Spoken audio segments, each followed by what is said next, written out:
Monica with LECTOR Helper. Hey, so today we're going to take a look at nonverbal communication. Look at these words for me, please. Oh, I have it backwards. My son laughs at my terrible visual aid, so pardon me. Hey, so let's look at the words I'm fine. So, what it means is I'm doing well, right? So, if somebody might ask me, hey, how are you feeling today? Oh, I'm fine. I might smile and really feel fine. But let's pretend like this would never happen. But let's pretend like I'm really mad at my husband and he asks me, hey, honey, are you okay? And I might roll my eyes and say, I'm fine. But my body is saying I'm not fine. Or let's pretend like somebody trips and falls, heaven forbid, and we look at them and we say, are you okay? And they say, they're mortified. They say, I'm fine. Their body shows that they're really embarrassed. They're not fine. So, in the world of communication, a lot of research indicates that nonverbal communication, not our words, but our facial expressions, our posture, our pace and pitch, all of these things account for 65 to 93% of the meaning of our communication.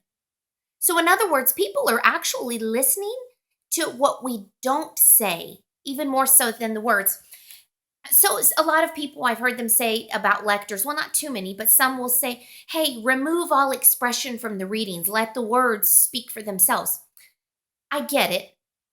But in the world of communication, we say you cannot not communicate. So if we remove all of our expression from the readings, we might be saying something that we do not intend to say. For example, if I say, wow, the party was really fun. I've removed all expression, but what I'm communicating instead is, wow, the party was really boring. That's what my voice and pitch are saying.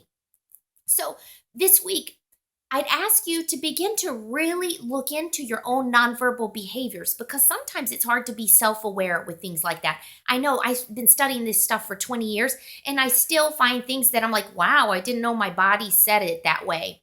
And so we're always in a process of getting better and better at these things. So when you tell a story, examine, okay, what do I do when a story that I'm telling my best friend is fun and exciting? You might smile and your pace might speed up. Or if you're giving sad, scary, or disappointing news, you might not smile. And at that point, your pace might change. Look at the way that you communicate in regular life and then take that and apply it to your lector ministry. So I'd ask you to say it the way the author said it, or at least get close to that. If it's something exciting, it is totally appropriate to smile about the scriptures and let your face light up, your eyes light up. If it's something scary or disappointing, slow down and look more serious. If you say something like, this is not okay, if God is saying something like no, it is very appropriate to gently shake your head and allow your body to speak the same message. Let's take a peek very quickly at this weekend's readings. In the first reading, this is St. Peter proclaiming this great news to a big crowd of people. And it says, now when they heard this, they were cut to the heart.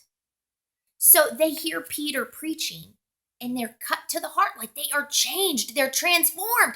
And I bet you anything there are going to be some readers out there that say, now when they heard this, they were cut to the heart. No. So examine, how did that happen? Now when they heard this, they were cut to the heart. I mean, in other words, show that this really impacted them. How would you tell a friend that? This really impacted me. Say it that way. Let's move to the second reading. We describe Jesus being insulted and how he dealt with those insults. Now, if our best friend is insulted, what does our face look like? Does it look like, hey, my best friend was insulted? No. Instead, we could do something like, when he was insulted, he returned no insult. When he suffered, he did not threaten. Instead, he handed himself over to the one who judges justly. Like, we could even smile at that point, like, yeah, somebody is just around here. Somebody's fair in those times that we feel like life isn't fair. That is such a nutshell version of this, but please consider your nonverbals as we move from just being readers of the word to proclaimers of the word. Thank you for doing this ministry, dear lectors. We need you. So thank you for putting yourself out there week after week at each of these masses. Have a great day.